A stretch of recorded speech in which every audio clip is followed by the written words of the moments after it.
이 시간 호세아 5장 1절부터 15절까지의 말씀 가지고 온전한 예배라는 제목으로 하나님 말씀 나누도록 하겠습니다. 제가 갖고 있는 유일한 좀 지병이라고 할 것이 있습니다. 제가 달고 사는 병 중에 통풍 같은 것도 좀 있긴 하지만요. 제가 어렸을 때부터 제 몸에서 좀 안 좋은 부분 중에 하나가 바로 위입니다. 좀 소화가 그렇게 원활하게 잘 되는 그런 편은 아닙니다. 제가 평소에 속이 좋지 않던 찰나에 이제 장모님과 제가 거의 8년을 넘게 같이 살았거든요. 그러니까 8년 동안 그렇게 살면서 이제 그 모습을 이렇게 여러 번 지켜본 장모님이 이제 걱정이 됐는지 저기 보정동 쪽에 유명한 내과가 하나 있다고 하시더라고요.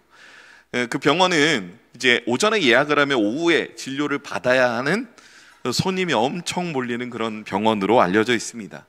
이유를 보니까 의사 선생님이 정말 물어보는 거 다 대답해 주시느라 진료 시간이 엄청 길다는 걸 제가 알았습니다. 한 분이 들어가면 나올 생각을 안 하십니다.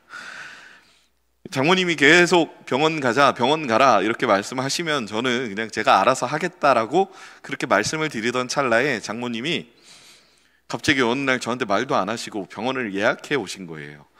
예약을 해 오셨는데 아침에 혼자 나가서 제가 그 정성을 보고 안 갈 수가 없어서 알려주시는 시간에 맞춰서 병원을 갔습니다.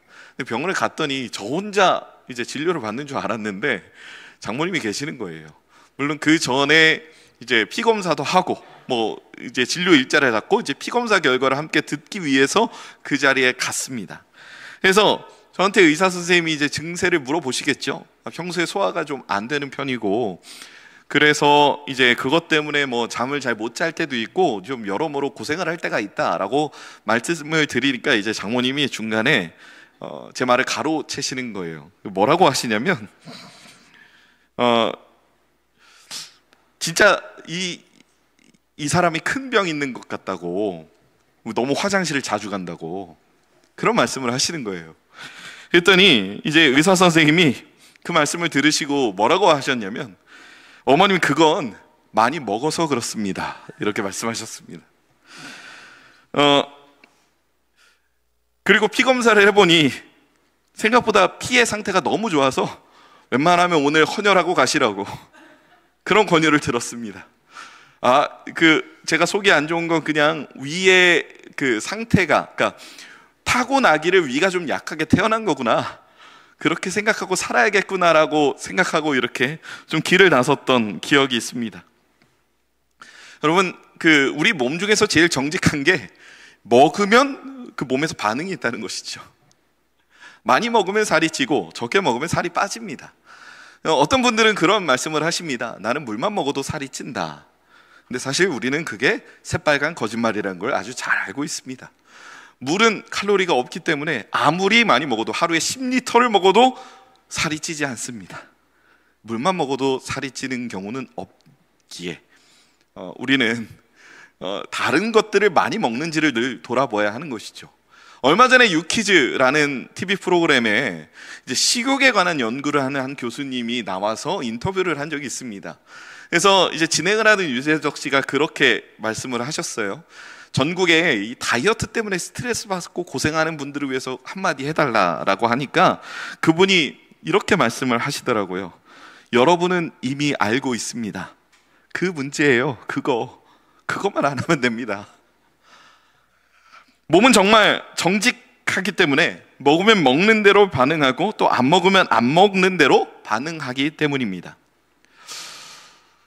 여러분, 이런 상황에서 물만 먹어도 살이 찐다는 건 거짓말이죠. 그리고 우리가 뭔가를 먹는 것 외에도 사실 이런 문제는 많이 있습니다. 이제 시험 기간이 되면 이제 시험을 보는 친구들 중에 그런 아이들이 꼭 있어요. 저희 학창 시절에도 있고 요즘에도 있는지 모르겠는데 꼭 공부 잘하는 애들이 자기 시험 공부 하나도 못했다고 얘기를 합니다. 근데 시험을 보면 안 틀리고 다 맞아요. 거짓말이죠. 공부를 열심히 하고 그 자리에 온 겁니다. 열심히 입력이 됐기 때문에 시험 시간에 자신의 실력을 여지없이 출력할 수 있었던 것이죠. 그런데 오늘 본문에도 이러한 종류의 거짓말이 등장합니다. 그것은 뭐냐면요, 하나님을 향해 열심히 제사를 드리고 절기와 초하루와 모든 날들을 지켜서 다 예배를 드림에도 불구하고, 그런데 하나님을 향해 그렇게 열심히 예배를 드림에도 불구하고 자신의 삶이 변화하지 않는 그런 사람들의 이야기인 것이죠. 왜 그럴까요? 열심히 예배를 드려야 한다고 말하기 때문에 어쩔 수 없이 형식적으로 드리는 거짓말이라 할 수 있습니다.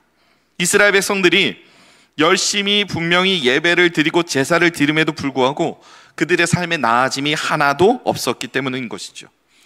여러분, 이때 오늘 본문 이제 호세아 5장을 보면 아직까지 이스라엘의 왕이 여로보암 2세라는 것을 확인할 수 있습니다.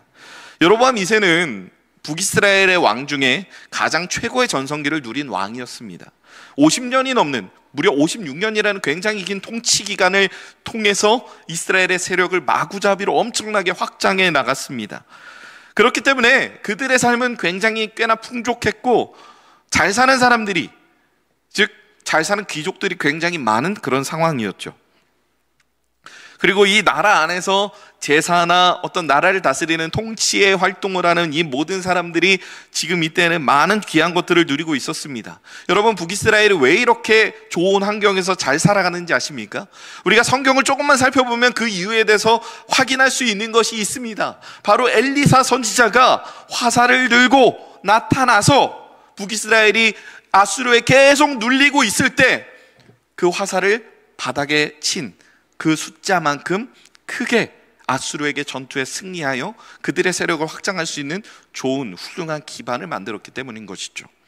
그리고 심지어 그때 당시에 이 여로보암 2세 때에 북이스라엘의 선지자는 요나 선지자였습니다. 그렇기 때문에 어떤 면에서 보면 북이스라엘의 신앙의 전성기를 계속해서 누리고 있었던 시기라고 할 수 있었죠. 북이스라엘 사람들은 본인들이 하나님을 향한 온전한 신앙이 없었음에도 불구하고 이 상황 자체는 하나님이 만드셨다는 것은 인식하고 있었습니다. 하나님의 말씀처럼 됐으니까요. 그리고 요나 선지자가 니느웨, 즉 아수르의 수도에 가서 너희가 회개하지는 않으면 너희는 멸망할 것이다 라고 외치니까 아수르의 사람들이 두려워 떠는 모습을 볼 수 있습니다. 그만큼 이때 당시에 북이스라엘의 위상이 엄청나게 컸다는 것이죠. 그런데 이러한 상황에서 그들이 습관적으로 하나님께 제사를 드리는 것, 재산이 많으니까 충분히 할 수 있는 것이었습니다. 좋은 것을 구별하여 드리는 것, 그들이 가진 것이 많으니까 충분히 할 수 있는 것이었습니다. 그런데 하나님은 이 모든 것들을 다 기쁘게 받지 않으시겠다 말씀하시는 것입니다. 오늘 본문은 바로 이런 거짓말을 고발하는 호세아 선지자의 외침으로 시작됩니다. 오늘 본문 1절의 말씀 우리 다 같이 합독하겠습니다. 제사장들아 이를 들으라. 이스라엘 족속들아 깨달으라. 왕족들아 귀를 기울이라. 너희에게 심판이 있나니 너희가 미스바에 대하여 올무가 되며 다볼 위에 친 그물이 됨이라. 여러분, 이런 선지서나 아니면 지혜 문헌 같은 경우에는 여러 가지 그 글을 이끌어 나가는 형식이 있는데, 그 여러 가지 형식 중에서 오늘 말씀은 이제 재판 연설의 형식으로 우리가 분류할 수 있습니다. 그러니까 이제 호세아 선지자가 이를테면 검사가 되어서 한 사람 한 사람을 고발하며 재판장에게 이 사람들의 죄를 낱낱이 아뢰고 있는 그런 형태라고 할 수 있습니다. 재판장은 바로 하나님인 것이죠. 하나님 앞에서 지금 호세아 선지자가 검사로서 어떤 말을 고발하고 있습니까? 제사장들, 그리고 이스라엘 족속들, 그리고 왕족들을 향해서 그들의 죄악이 크다라고 고백하고 있습니다. 그렇다면 그 뒤에 언급되는 죄악의 구체적인 내용은 무엇일까요? 두 장소가 언급되는데요, 바로 미스바와 다볼이라는 지역입니다. 여러분, 미스바가 어떤 곳인지는 여기에 앉아있는 대부분의 분들이 아마 아실 겁니다. 미스바는 사무엘 선지자가 이스라엘의 그 언약궤를 다시 블레셋으로부터 되찾은 이후에 미스바에 모여서 회개와 각성의 운동을 했던 곳입니다. 즉 하나님 앞에서 자신의 모든 죄를 뉘우쳤던 굉장히 중요했던 장소입니다. 여러분, 그렇다면 다볼은 어떤 곳입니까? 여러분, 사사기 4장을 보면 시스라의 군대를 물리쳤던 바락이, 이제 드보라가 시킨 바락이 시스라의 모든 군대를 물리쳤던, 그런데 전투의 열세임에도 불구하고 하나님의 권능으로 이 모든 전투를 승리할 수 있었던 상징적인 곳이었습니다. 한 곳은 하나님을 향해 처절하게 회개를 했던 곳이고, 한 곳은 하나님의 권능을 마음껏 누렸던 곳입니다. 근데 이 두 곳에서 지금 무슨 일이 일어나고 있다는 것입니까? 그것은 바로 지금 이 두 장소에서 이스라엘 백성들이 주로 우상 숭배의 일들을 자행해 왔다는 것을 우리가 확인할 수 있는 것이죠. 바로 오늘 본문 4절에서 말하는 이곳에서 행해지던 음란함 때문에 그들이 망하게 된 것입니다. 여러분, 그런데 여기서 행해지던 음란함은 이중적인 의미를 다 포함합니다. 음란함이라는 말에 우리가 바꾸어 쓸 수 있는 개념은 무엇일까요? 여러분, 첫 번째로 바로 우상 숭배라고 할 수 있죠. 어떤 의미에서요? 우리가 호세아서를 통해서 알 수 있는 것이 있습니다. 하나님은 지금 이 호세아가 고멜이라고 하는 여자를 만남으로 인해서 북이스라엘이 고멜과 같이 하나님과 맺은 언약을 계속해서 깨고 있구나. 그리고 그렇게 나가서 들어올 때마다 호세아의 자식이 아닌 사생아를 출산하고 나서 다시 도망가는 이 고멜의 모습을 보면서 지금 이스라엘 백성들이 하나님과 상관없는 삶을 살고 하나님과 상관없는 우상숭배의 일들을 하며 오히려 하나님 앞에서 사생아를 낳는 이런 우를 범하고 있다는 것을 우리가 확인할 수 있는 것이죠. 그리고 또 하나의 그들이 보여주고 있는 음란함은 실제 음란한 행위를 했다는 것입니다. 호세아 4장 18절 말씀을 보면 이렇게 말하고 있어요. 그들이 마시기를 다하고는 이어서 음행하였으며 그들은 부끄러운 일을 좋아하느니라. 여러분, 17절에서는 이렇게 말하고 있습니다. 에브라임이 우상과 연합하였으니 버려두라. 즉 우상 숭배를 하는데 이 우상 숭배 뒤에 그들이 이방신에게 제사를 드리는 형식이 바로 성행위였다는 것입니다. 이방신의 신전에서 이방신의 우상 앞에서 그들이 성행위를 드리는 것이 이방신을 향한 제사였다는 것입니다. 그러니까 이들은 모든 음란한 행위를 다 하면서 평소에는 이렇게 열심히 우상 숭배하다가 하나님을 찾아야 하는 날 하나님께로 제물을 들고 나아가고 각종 절기를 열심히 지키는 척했다는 것입니다. 하나님이 이거를 기쁘게 받아주셔야 했을까요? 그래서 하나님은 그들을 만나주지 않으시겠다고 말씀하시는 겁니다. 바로 오늘 본문 6절의 말씀인데요, 우리 6절 말씀 다 같이 합독하겠습니다. 그들이 양떼와 소떼를 끌고 여호와를 찾으러 갈지라도 만나지 못할 것은 이미 그들에게서 떠나셨음이라. 북이스라엘 백성들이 아무리 비싼 제물을 들고 여호와 하나님께 나아가도 하나님은 그 제사와 그 예배 모든 것 다 받지 않으시겠다는 겁니다. 여러분, 하나님이 돈이 궁하시겠습니까? 하나님이 그 동물이 궁하셔서 그 제사 받으셔야겠습니까? 아니라는 것이죠. 하나님은 그 모든 것을 받으셔야 할 이유가 조금도 없다는 것입니다. 예배를 드리긴 하지만 그들의 삶에는 조금도 변함이 없고 그저 해야만 하는 하나의 의무로만 이루며 모든 것들을 감당하고 있었기 때문인 것입니다. 이사야 선지자는 여기에 대해서 조금 더 직접적으로 하나님의 마음을 표현하고 있는데요, 이사야서 1장 11절부터 13절까지 조금 길지만 우리가 이 말씀을 세 번역으로 우리가 함께 합독하도록 하겠습니다. 주님께서 말씀하신다. 무엇하러 나에게 이 많은 제품을 바치느냐? 나는 이제 순양의 번제물과 살진 짐승의 기름기가 지겹고 나는 이제 수송아지와 어린 양과 수렴소의 피도 싫다. 너희가 나의 앞에 보이러 오지만 누가 너희에게 그것을 요구하였느냐? 나의 뜰만 밟을 뿐이다. 다시는 헛된 제물을 가져오지 말아라. 다 쓸모없는 것들이다. 분향하는 것도 나에게는 역겹고 초하루와 안식일과 대회로 모이는 것도 참을 수 없으며 거룩한 집회를 열어놓고 못된 짓도 함께하는 것을 내가 더 이상 견딜 수 없다. 여러분, 이 이사야 선지자가 쓴 이 글의 시기가 호세아 선지자의 시기와 겹칩니다. 하나님은 지금 남유다든 북이스라엘이든 지금 이스라엘 백성들을 누구든 하나님께 이렇게 제사를 드리고 절기를 지키는 모든 예배의 시간들을 하나님은 다 역겹다라고 표현하시는 것입니다. 왜요? 하나님을 향한 그들의 진심이 싸그리 다 빠져 있었기 때문인 것입니다. 하나님과 전혀 상관없는 마음으로 그들은 우상 숭배를 통해 나의 삶이 나아졌다라고 여기고, 그렇지만 지금 내가 이 나라를 누릴 수 있게 해주신 어떻게 보면 개국공신이라 할 수 있는 하나님께 뭔가 예의는 표시하고 있는 그들의 모습인 것이죠. 하나님은 그들을 영원히 버리지 않으시겠다고 그들과 혼인 언약을 통해 영원히 그들과의 관계를 이어나가려고 하셨지만 그들이 계속해서 간음하고 있는 것입니다. 그 어떤 것에도 하나님을 향한 진심이 담겨있지 않은 것이죠. 사실 우리의 부부관계도 마찬가지 아니겠습니까? 그리고 연인관계도 마찬가지입니다. 부부관계 안에서도, 연인관계 안에서도 그 사람이 나에게 어떤 행동을 하고 어떤 말을 하느냐보다 훨씬 더 중요한 게 무엇이겠습니까? 그 사람이 나한테 어떤 마음을 가지고 있느냐의 문제입니다. 아무리 비싼 물건을 사주고 비싼 선물을 사주든 비싼 저녁 식사를 함께 하든 그 사람의 마음이 나에게 없다는 것을 내가 안다면 오히려 그 사람의 마음이 이 식사가 끝나고 이 선물 증정이 끝나고 난 뒤에 그가 치러야 할 우상 숭배의 그 마음이 가득 들어차 있다면 그 어떤 비싼 것도 더 이상 기쁘게 여겨지지 않는 것이죠. 하나님은 지금 이스라엘 백성들과 혼인 언약을 통해 영원히 사랑 가운데 이 관계를 계속 유지시켜 나가고 싶으셨지만 지금 이 찢어지고 애달른 마음을 호세아 선지자의 모습을 통해 드러내고 계시는 것입니다.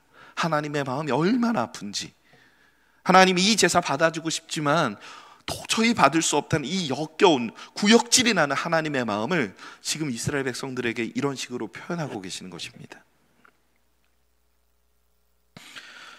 성도 여러분, 하나님은 구약의 이스라엘 백성들에게 그들이 드리는 절기와 예배와 그들이 가지고 오는 재물에 대해서 오늘 이 말씀을 통해 이런 말씀들을 하셨습니다. 그런데 오늘날을 살아가는 우리에게는 하나님은 어떤 말씀을 주고 계실까요?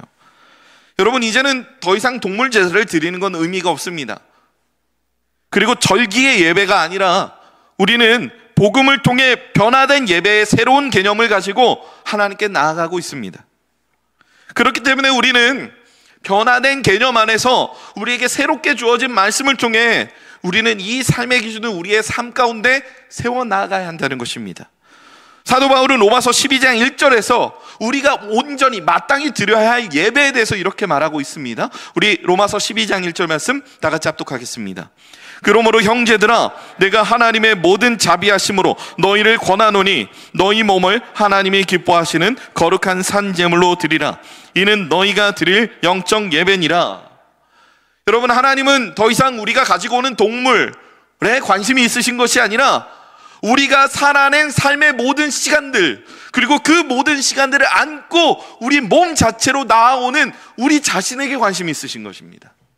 하나님은 애초에 동물에 관심이 있으셨던 것이 아니라 동물을 가지고 오는 그 사람의 삶에 관심이 있으신 것이죠. 지금 그것을 사도 바울은 이 말씀을 통해서 직접적으로 우리에게 하고 있다는 것입니다.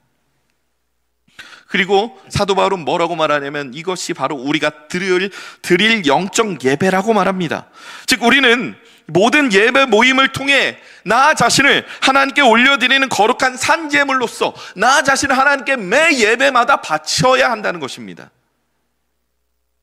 온전히 나의 모든 삶의 주도권을 하나님께 다시 한번 내어드리고, 나는 다시 죽고 다시 한번 내어드리고 나는 다시 죽고, 이 시간으로 기념하는 것이 지금 여러분이 앉아 계신 이 예배 시간이라는 것입니다.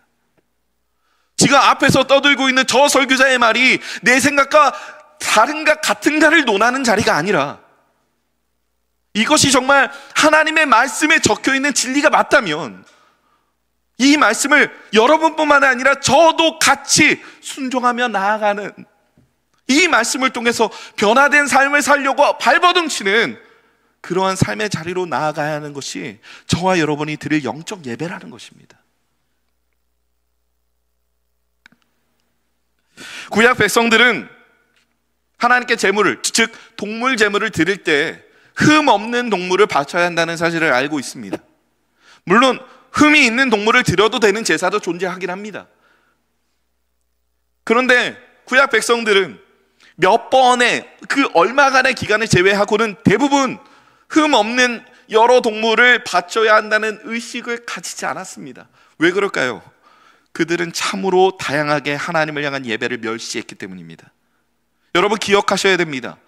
하나님을 향한 예배를 멸시하는 사람은 하나님께 가지고 나아가는 동물을 구별하려 하지 않습니다.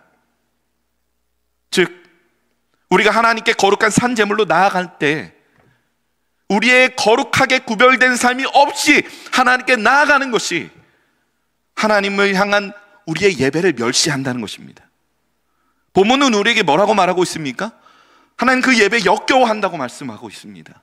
그 제물 받지 않으시겠다고 말씀하고 계시는 것입니다.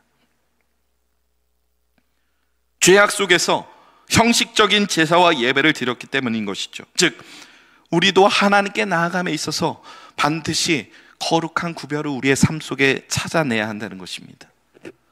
여러분, 우리는 교회에서 일주일에도 여러 번 예배 모임을 통해 교회에 모입니다. 대표적으로 주일 예배, 그리고 지금 우리가 드리고 있는 수요 예배가 있고요.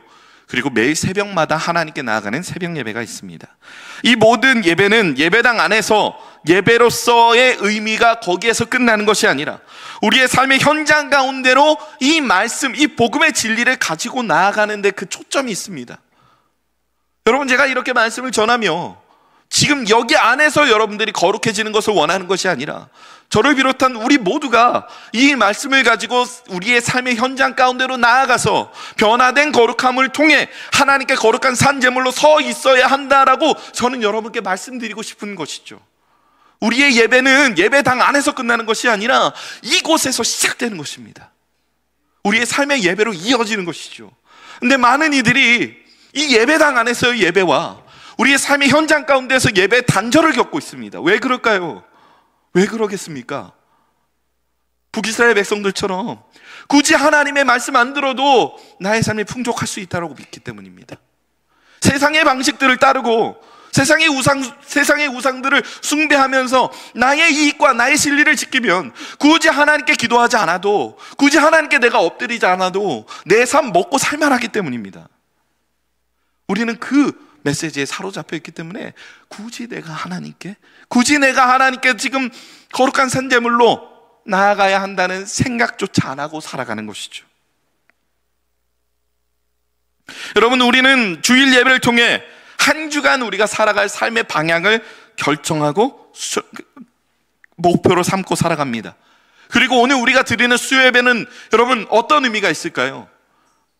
주일 예배에 여러분들이 들은 그 말씀을 가지고 한 주 열심히 살아가려 했는데 수요일에 한번 모여서 내가 지난 3일 동안 하나님 앞에 살아낸 삶이 정말 맞았나? 나의 삶의 방향을 점검하고 다시 돌아보는 시간이죠. 여러분, 제가 예전에 다큐멘터리 3일이라는 그 다큐멘터리를 본 적이 있는데 어떤 청년이 했던 정말 멋있는 말이 있었습니다. 기차를 타고 가면 내가 똑바로 앞으로 나아가는 것처럼 느껴진다는 거예요.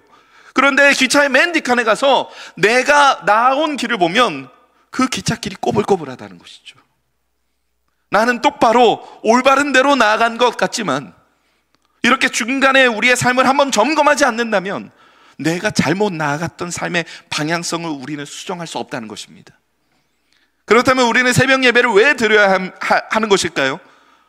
그날 내게 주신 말씀을 통해 우리가 이 말씀을 붙잡고 내가 하나님의 말씀 안에 거하겠습니다, 결단함으로 우리가 그렇게 나아가는 것이죠. 하루하루 내게 새롭게 주어지는 말씀이 없으면 내가 하나님의 은혜 가운데 살 수 없는 연약한 존재입니다를 고백하는 시간이 바로 새벽 예배의 시간이라는 것입니다. 그렇기 때문에 성도 여러분, 교회에서 드리는 모든 예배는 삶의 현장 가운데서 드리는 시간을 위해 존재한다는 것을 잊지 마시기 바랍니다.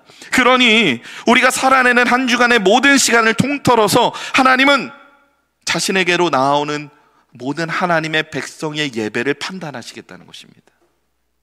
내가 했던 말들, 내가 했던 모든 행동들, 내가 은밀한 가운데서 했던 모든 생각들, 하나님은 이거 하나하나 다 판단하시며 우리의 예배를 받으실지 받지 않으실지 결정하시겠다는 것이죠. 여러분, 우리는 굉장히 교만하게도 때때로 하나님을 속일 수 있을 것이라는 착각에 빠지고 합니다. 마치 내가 교회에 나왔는데 사람들로부터 내 죄가 드러나지 않았기 때문에 내가 하나님 앞에서도 거룩한 척 예배를 드린다는 것이죠. 감출 수 있겠지라는 오만한 생각입니다. 여러분, 사람은 얼마든지 속일 수 있습니다. 그런데 하나님은 속일 수 없습니다. 하나님은 여러분의 모든 삶의 시간 1분 1초를 다 보고 계시고요, 하나님은 여러분의 마음을 다 감찰하고 계십니다. 이렇게 말씀드리면 제가 지금 여러분 앞에 나누고 있는 이 기준이 너무 가혹하다 여기실지도 모르겠습니다. 하지만 여러분, 이것이 하나님의 기준인 것입니다. 우리는 이 기준을 절대로 양보해서는 안 됩니다. 다만 그럼에도 불구하고 하나님은 우리에게 살 길을 열어주셨습니다. 죄를 지어 징계를 받아 전쟁의 고통 가운데로 나아가는 이스라엘 백성들을 향해서 내가 너희의 제사와 너희의 제물들 역겨워서 안 받겠지만, 그래서 너희가 죄를 지은 대가로서 서로 전쟁하며 피 튀기게 그렇게 싸우며 이 징계에 쓰디쓴 열매를 먹겠지만 그럼에도 불구하고 나는 어떻다라고 하는 말씀이 오늘 본문 5장 15절 말씀에 기록이 되어 있는 것이죠. 우리가 이 15절 말씀 다 같이 합독하겠습니다. 그들이 그 죄를 뉘우치고 내 얼굴을 구하기까지 내가 내 곳으로 돌아가리라. 그들이 고난받을 때 나를 간절히 구하리라. 징계를 주시는 하나님의 이 징계의 목적, 그들이 좀 자신의 죄를 뉘우치고 나에게 돌이켰으면 좋겠다 라고 하는 하나님의 뜻인 것입니다. 여러분, 하나님의 기준은 이렇게 엄숙합니다. 하나님은 절대로 이 기준에서 한치도 물러나실 생각이 없습니다. 그런데 그렇게 부족한 삶의 결과물들을 가지고 예배로 나오는 우리를 향해서 하나님이 원하시는 것은, 하나님 내가 이렇게 거룩합니다를 고백하는 것이 아니라, 주여 내가 이번에도 넘어졌습니다. 주여 내가 주님을 아니면 내 삶에 그 어떤 은혜도 구할 수 없습니다. 주여 나 이거밖에 안 되는 존재입니다 라는 그 정말 쓰디쓴 시간을 겪은 나의 진심 어린 회개의 고백을 하나님은 원하신다는 것이죠. 하나님은 지금 우리에게 그거 듣고 싶어 하시는 것입니다. 그거면 너희의 삶이 부족해도 괜찮아, 내가 받아줄게. 하나님은 우리에게 그렇게 말씀하고 계시는 것입니다. 여러분, 어쩌면 저와 여러분은 예수님이 다시 오실 때까지 하나님을 향해 내가 정말 완전하게 거룩한 삶의 열매를 하나님께 가지고 왔노라고 자신 있게 하나님께 나아갈 수 없을지도 모르겠습니다. 저도 자신이 없습니다. 그런데 하나님이 우리에게 원하시는 삶의 방향성이 있습니다. 하나님은 우리가 완전한 그 자리에 머물러 있기를 원하시는 것이 아니라, 우리가 서 있는 그 죄의 자리에서 끊임없이 하나님이 원하시는 온전함을 향해 나아가기를 원하시는 것입니다. 우리에게 중요한 건 내가 어디 서 있냐의 문제가 아니라 내가 어느 방향으로 나아가고 있느냐의 문제라는 것을 절대로 잊지 마시기 바랍니다. 회개하는 삶의 자세, 하나님께 지금 나의 자리를 솔직하게 인정하고 내가 정말 진심으로 하나님이 필요하다라고 고백하는 그 진심 어린 삶의 자세를 지금 저와 여러분에게 하나님은 이 말씀을 통해 구하고 계신다는 겁니다. 여러분, 그런 의미에서 예배란 무엇일까요? 우리가 드려야 하는 온전한 예배란 무엇이겠습니까? 높은 보좌에 계신, 저 높은 보좌에 계신 하나님 앞에 낮고 천한 자리에 있는 나의 자리와 위치를 인정하며 나를 높여주실 하나님께 나의 모든 삶의 주도권을 내어드리는 것입니다. 내가 지금 죄 가운데 빠져 있다는 것을 인정하고, 주여 다시 한번 내가 하나님의 자녀로서 그리스도인으로서 살아갈 기회를 주시옵소서. 나의 부족한 삶의 자리를 내가 박차고 다시 하나님을 섬기는 그 거룩함으로 내가 나아갈 수 있도록 나를 붙들어 달라고 구하는 자리가 지금 여러분과 제가 모여있는 예배의 시간이라는 것입니다. 공예배라는 우리에게 주어지는 이 하나님의 거룩한 입력이 삶의 예배로 제대로 출력될 때까지 여러분과 제가 포기하지 않고 지겹도록 회개로 나아가는 바로 그것이 저와 여러분이 하나님께 드려야 할 마땅한 온전한 예배임을 절대 잊지 마시기 바랍니다. 여러분, 우리는 다 온전하지 않습니다. 우리는 다 부족합니다. 우리는 다 양 같아서 제 길로 행합니다. 그런 우리에게 하나님이 원하시는 건, 하나님 내가 이렇게 거룩합니다, 마치 바리새인이 드렸던 것처럼, 하나님 내가 저 사람들과 같지 않아서 너무 다행입니다, 하나님 여기 있는 사람 중에 사실은 내가 제일 거룩한 것 같습니다, 저기 못난 예배도 제대로 안 나오는 저기 못난 사람들보다 내가 더 나은 사람이라 너무 다행입니다. 우리가 하나님께 그런 고백을 올려드리는 것이 아니라, 하나님 이 세상 사람 중에 나 하나만 있더라도 하나님, 나는 하나님께 얼굴을 줄 수 없는 죄인임을 고백합니다. 나는 부족합니다. 나는 연약합니다. 그렇기 때문에 나는 간절히 하나님만을 구합니다. 주님의 얼굴을 구하오니 돌리신 그 얼굴을 다시 나에게로 향하여 주시옵소서. 간절히, 정말 매 예배마다 간절히 이 마음으로 나아갈, 빚진 자의 마음으로 나아갈 저와 여러분이 되시길 주님의 이름으로 축복합니다.